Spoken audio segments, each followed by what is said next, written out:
They had conquered everything, from the frozen steppes of Siberia to the burning deserts of Persia. They had crushed the greatest armies the world had ever seen. Entire civilizations fell before them like wheat before the scythe.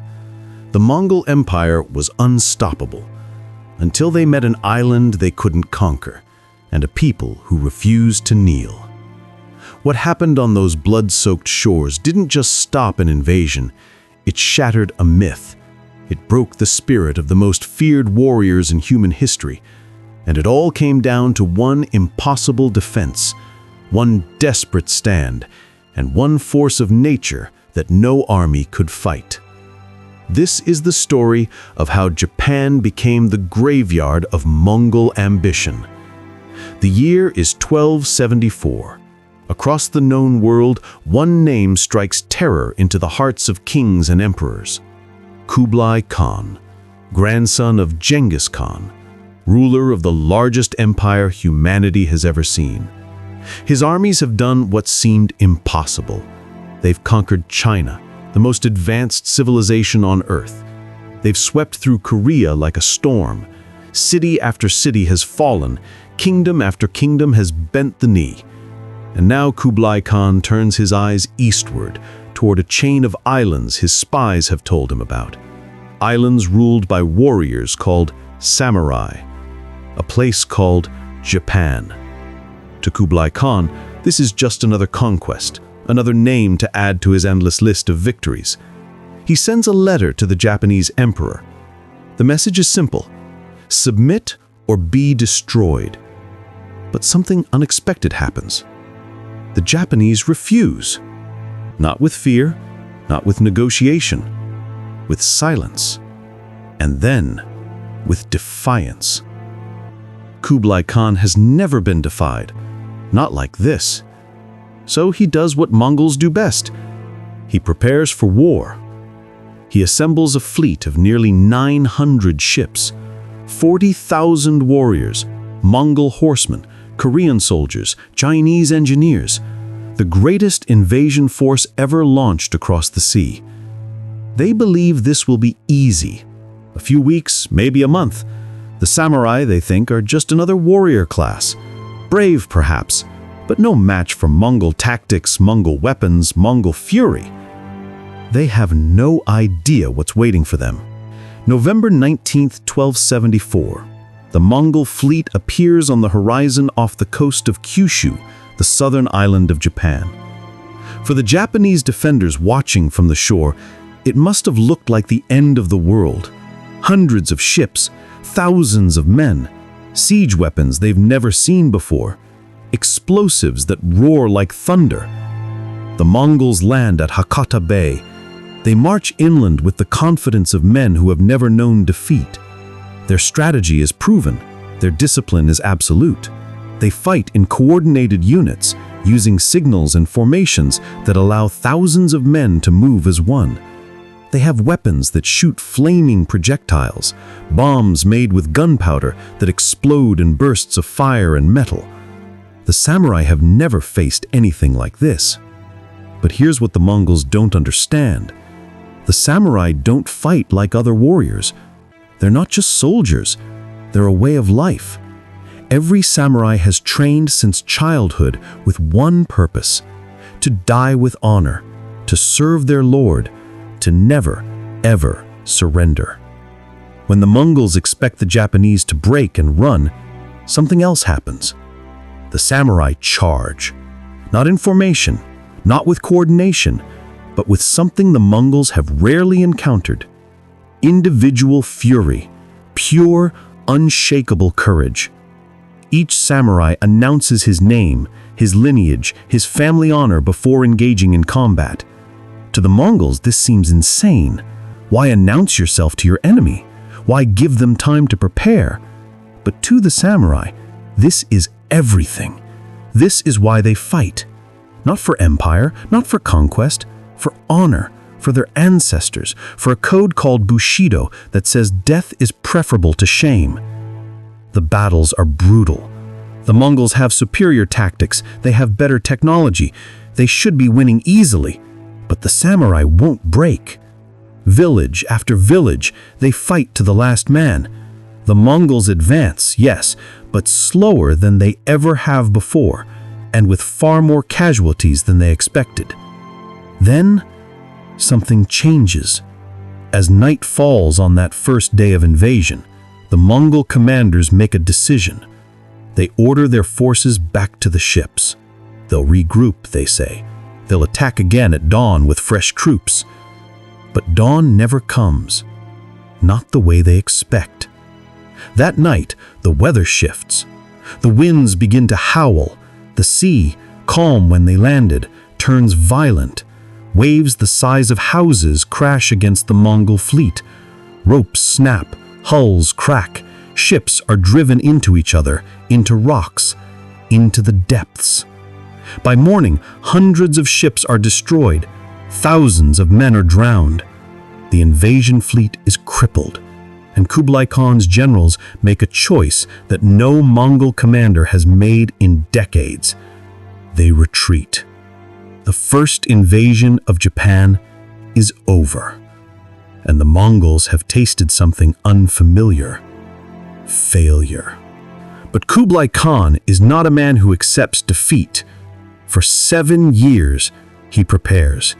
He builds a larger fleet. He assembles a larger army. This time, he will not fail.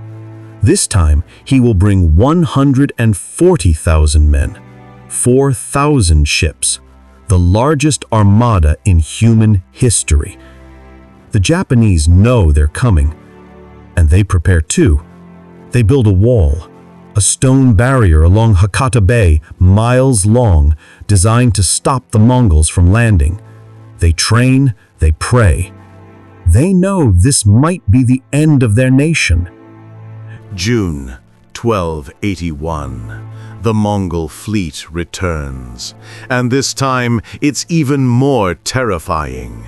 The sky darkens with their sails. The ocean seems to disappear beneath their ships. But when they reach Hakata Bay, they find something they didn't expect: the wall. The Mongols can't land their cavalry, can't bring their siege weapons ashore. They're forced to fight from their ships, to send small raiding parties that the samurai cut down one by one. For weeks, the battle rages. The Mongols try everything. They attack by day, they attack by night. They try to find weak points in the wall, beaches without defenders. But everywhere they go, the samurai are waiting. The Japanese fight with a desperation that borders on madness. They know if they fall, their families fall, their culture falls. Everything they are will be erased. The Mongols begin to realize something horrible. They're not winning.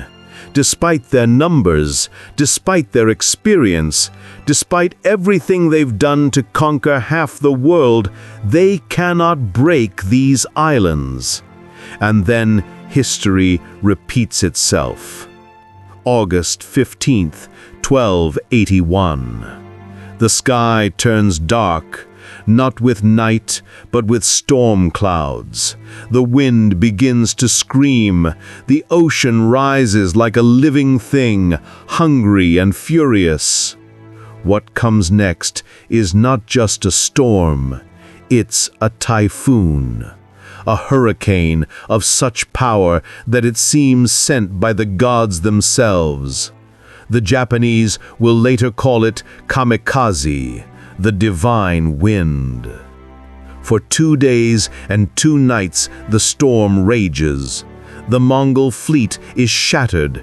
Ships are thrown against cliffs, ripped apart by waves, driven to the bottom of the sea. Thousands of men drown, thousands more are washed ashore, wounded, exhausted, where the samurai are waiting. Those who survive the storm don't survive the swords. By the time the typhoon passes, the invasion is over. Not defeated by the Japanese army alone, but by Japan itself, by its people, its warriors, and a force of nature that seemed to rise in their defense. Of the 140,000 men Kublai Khan sent, less than half return home. It's the worst naval disaster in history, and it marks something unprecedented: the failure of Mongol expansion, the end of their myth of invincibility. But here's what makes this story truly remarkable. Here's the twist that history doesn't always tell you. The Japanese didn't just survive these invasions, they were transformed by them. Before the Mongols came, the samurai were warriors, yes, but they were also political figures, landowners, aristocrats. Combat was personal, ritualized, almost ceremonial. The Mongol invasions changed everything. The samurai learned to fight as a unified force. They learned that honor without victory means nothing if your nation falls. They adapted, evolved, became something harder, sharper, more disciplined.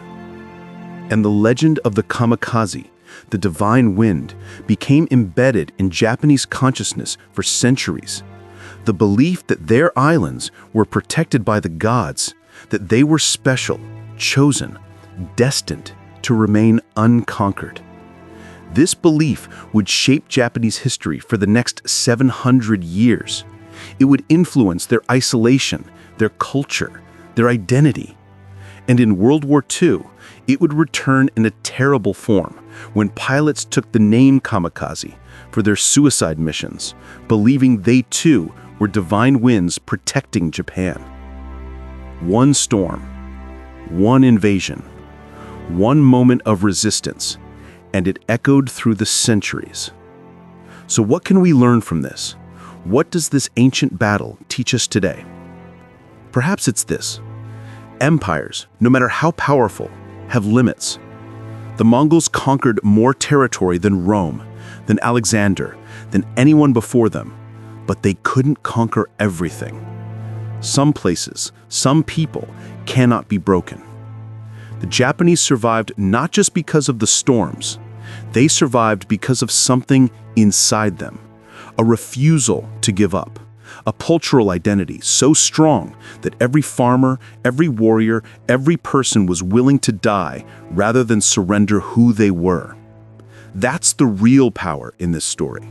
Not the typhoons, not the military tactics, but the human spirit that refuses to be conquered. Kublai Khan died in 1294, never achieving his dream of conquering Japan. The Mongol Empire eventually crumbled, as all empires do, but Japan remained.